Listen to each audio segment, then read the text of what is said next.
Mas pinaigting ng Metro Manila Development Authority o MMDA ang pag-ikot sa mabuhay lane sa alternatibong daan ngayong mabigat ang trapiko sa mga pangunahing kalsada. Yan po ang unang balita ni Oscar Oida.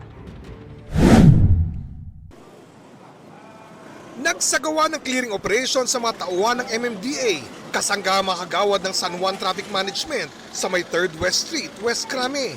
Pinagkukuha ang mga nakabalang na gamit sa bangketa habang pinagtitikitan ang mga motorsiklong alanganin ng pagkakaparada. Mula kasi December 16, gagawin na ring mabuhay lane ang kalsada na kukonekta sa bagong gawang daan na kadugtong ng Eisenhower Street. Alternatibong daan ito na tatagos ng Green Hills na isa sa mga pinakadinarayo ng mga namimili para sa Pasko. Pinasadahan din ng mga tauhan ng MMDA ang iba pang mabuhay lane sa lugar tulad na lang ng Endomingo, kung saan hinatak ang ilang sasakyang alanganin ang pagkakaparada.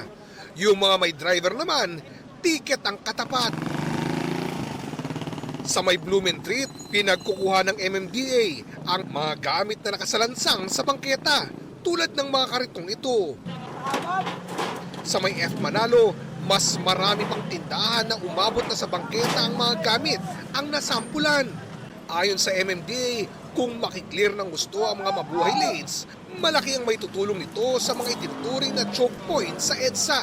Marami sa ating mga kababayan, nag-uumpisa na yan, dumadagsa sa Metro Manila. Either most of them coming from abroad who wish to spend time with their family here in the Philippines. Yung iba naman po galing probinsya who wishes to do their shopping. Dahil naman po natin, karamihan po ng mga malls nandito po sa Metro Manila.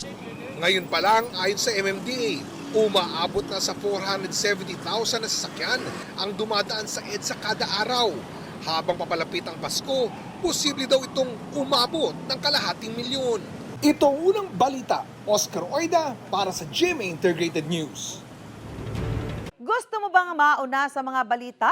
Mag-subscribe na sa GMA Integrated News sa YouTube at tumutok sa unang balita.